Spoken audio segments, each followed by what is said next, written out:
Thank you, Senator Whitehouse. Senator Blumenthal. Thank you, Madam Chair. Mr. Artow, if the Secretary of Defense were sued in your courtroom as a district court judge, if you are confirmed, and you issued an order, would you expect him to obey it? If I had jurisdiction over the matter, if I decided that it was... You wouldn't issue an order if you didn't have jurisdiction. It's a yes or no question. Would you expect him to obey it? I would expect all parties to obey my orders, no matter who they are. Because an order is an order, as you just said, correct? So the Secretary of Defense ought to obey a district court order. How about you, Mr. Dudek? What do you think? Judge Dudek. Yeah, I would expect, as Judge Artow said, all parties before me to follow my orders pending any including appeal. The Secretary of Defense or any other cabinet secretary, correct? Any party that appeared before me outside of a stay or an appeal, yes, I would expect that. Judge Pratt? I'd give the same answer as my friends. Judge Moe? Same. What's up, everybody? Welcome back to the channel. Okay, this is exactly why I would never, ever be nominated for any position like this, because I would answer that question with a question. Like, are you insane, my dude? Like, seriously, like, are there any expectations that matter in the face of action? Like, seriously. You can expect somebody to follow a judge's orders, but does that really matter whether they do or not? No, it has no bearing on that dude to perform his job or not. And I love this. And this hearing is fraught with nothing but ridiculous questions. So let's go ahead and get into that. But before we do, y'all smash that like button for me. Subscribe if you're new around here. Check out my regular videos. We go over news and politics. We read the news and we check out all the manipulation and we go through all that and analyze the news. It's pretty good. Y'all need to check that out. But y'all share this video anywhere and everywhere you can. That would be great. And would also be lovely if you guys would look right below the video and click that join button. You know you want to, but without any further ado, let's get into it, y'all. Judge Artow, as you know, the president sued the Pulitzer Prize Board for defamation and conspiracy based on their awarding of a prize to journalists who reported on the Trump-Russia collusion during the 2016 election. You're familiar with that lawsuit, correct? Yes. You sat on the court that dismissed it. I sat on a court that found jurisdiction, on a three-judge panel that found jurisdiction. And you wrote a concurrence where you took a somewhat less measured approach. You essentially parroted the litigant, Trump's talking points, incorrectly calling the Russia story, quote, now debunked allegations, end quote, and you called into question the seminal Supreme Court decision in New York Times versus Sullivan, a landmark case protecting free speech and freedom of the press. Given that concurrence and the false information that you included in it, should litigants have any expectation that you can be unbiased, especially if the federal government is involved as a party? Senator, I've been a judge. I've been a judge for 11 years. Nobody's ever questioned my integrity. With regard to, I know that what you're getting at in terms of the issue, but I had no communications or expectation that I was even under consideration by the White House when I issued that opinion. And I followed the canons. I followed the canon 3, which is the one that applies in Florida, very carefully. It requires me to take cases as they come. Let me just ask you, because my time is limited. Okay. That court ruling was issued on February 12th of this year, correct? Correct. Had you, before that date, ever spoken to Senators Moody or Scott about the possibility of being considered for a judicial vacancy? I had talked a few years ago with Senator Scott because Senator Scott, during the last administration, had me on his list, and his general counsel is a friend of mine. And when I came into town in November to attend the Federal Society, I just basically paid him a courtesy visit like I do every year because he's a close friend from Palm Beach County, where he used to work as an assistant state attorney. I had no expectations of anything other than the fact that I knew Senator Scott had me in high regard. So the answer is yes. You had spoken to Senator Scott through his staff about the possibility of a judicial vacancy. For the last several years. Repeatedly, you had discussed with Senator Scott's staff the possibility of a judicial. I was aware that they considered me in high regard, and that if there was an opportunity that they might consider me for it, I was asked if I had any interest in it, and I had indicated that I did. But of course, Senator Scott did not have a case before me, and I was not communicating with the White House or anybody else. Had the timing been differently, then I may have handled it differently. Why didn't you recuse yourself from a case involving the president when you had spoken to Senator Scott's staff about the possibility of a judicial vacancy that would involve an appointment by the president who was a litigant? Because Canon 3B requires that a judge hear and decide matters assigned to the judge, except if the disqualification is required by 3E, and 3E has only 4 different bases that could possibly apply to me: personal bias or prejudice. I didn't have any personal bias or prejudice in the case. I did not serve as a lower court judge, and I had no economic interest in the subject controversy itself. That canon 20 times, but the fact is that you had spoken to Senator Scott's office about the possibility of a judicial vacancy, knowing that Senator Scott would hear about it, and then sat on the case. Let me just ask you. I had done that when Joe Biden was president, and that's the timing that we're talking about. Well, I can't indefinitely not take cases because of the fact that I might have aspirations for higher office. That's not the way it works in terms of the canons. And Senator Blumenthal, your time has run. Did you have one more quick question? Go ahead. I have one more question. Had you spoken to anyone else, including Senator Moody, about the possibility of a judicial appointment to the federal bench? I never spoke with Senator Moody. I never spoke with Senator Moody. Or anyone else? Senator, I think I passed on.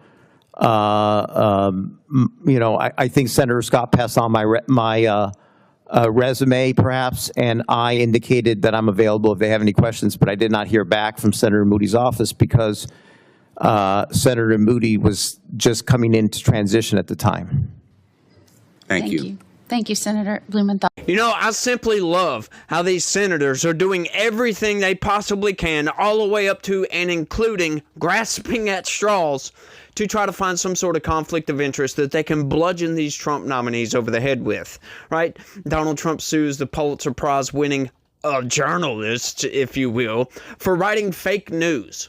I guess he was one of the judges overseeing that case. Like, well, where's this conflict of interest? Did he directly speak to Donald Trump about this before presiding over the case? Hang on just a second. Like, he said this was during the time of Biden. So hang on. Like, there's no connection here. What are you even talking about, my dude? But this is what Democrats, they constantly do. They don't have anything on these people, so they grasp at straws. That's all they can do.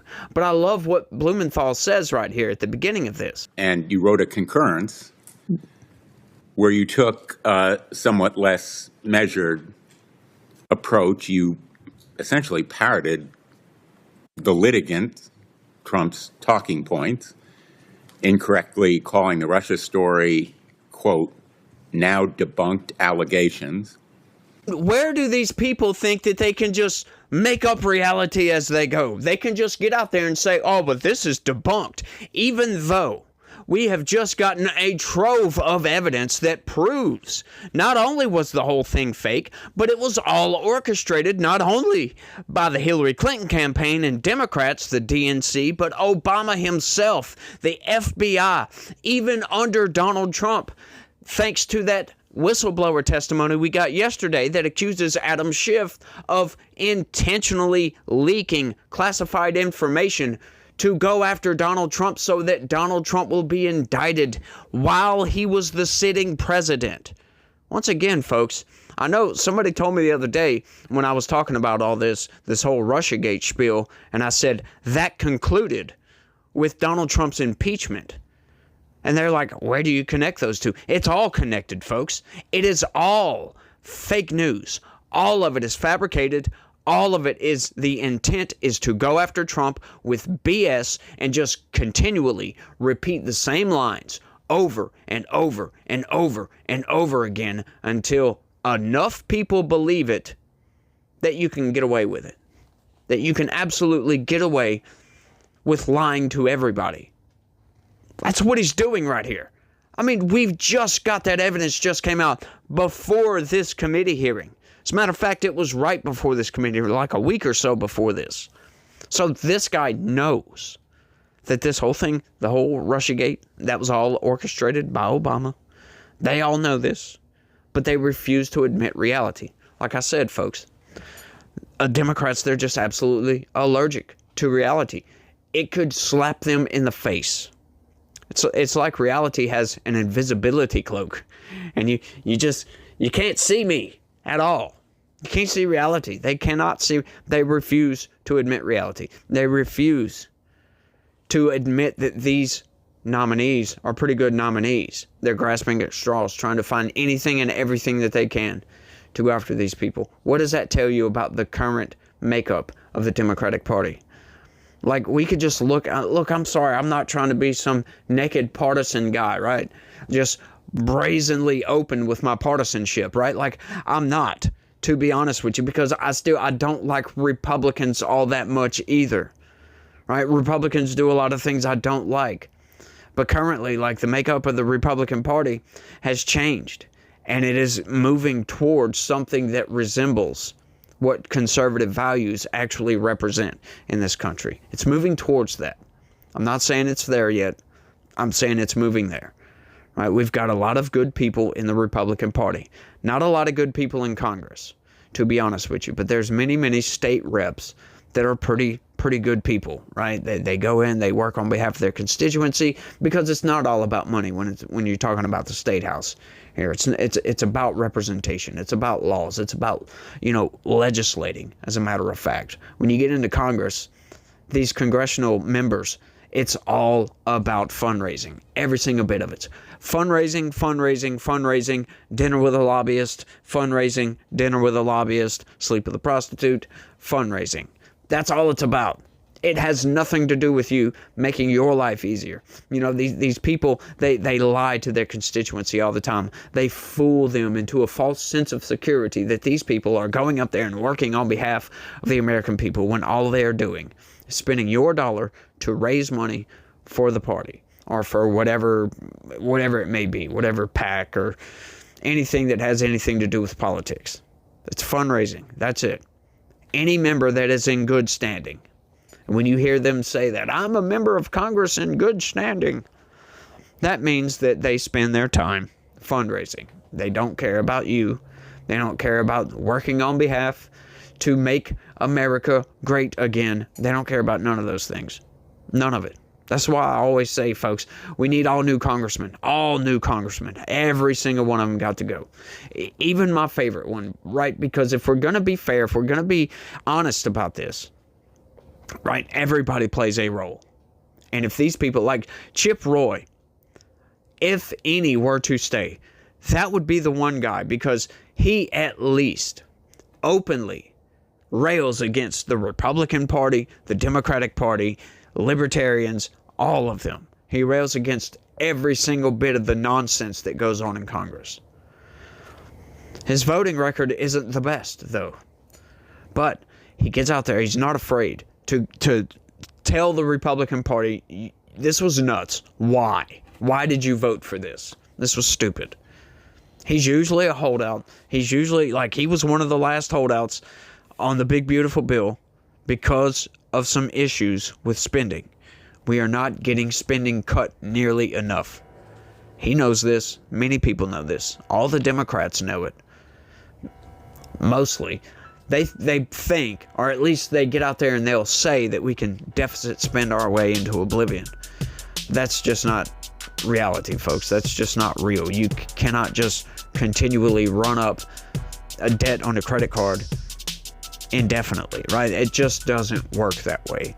But I've gotten way off topic. These senators are nuts. It's all a dog and pony show over here. It's nuts, y'all. It really, really is. But y'all let me know what y'all think about all this down in the comments section. I'd love to hear from you guys. Y'all don't forget to smash that like button for me. Subscribe. Check out my regular videos, by the way, if you're interested in news, which we should be. We need to know what's going on in the world. And y'all share this video anywhere and everywhere you can, because just, it helps me out, and I need y'all's help, to be honest. Click that join button. That's a major way to help me out. I really need y'all's help on that issue too. So y'all do all that for me, and remember that God is always with us, folks, and he loves each and every one of you. But y'all try to have a good day and stay legitical. Peace.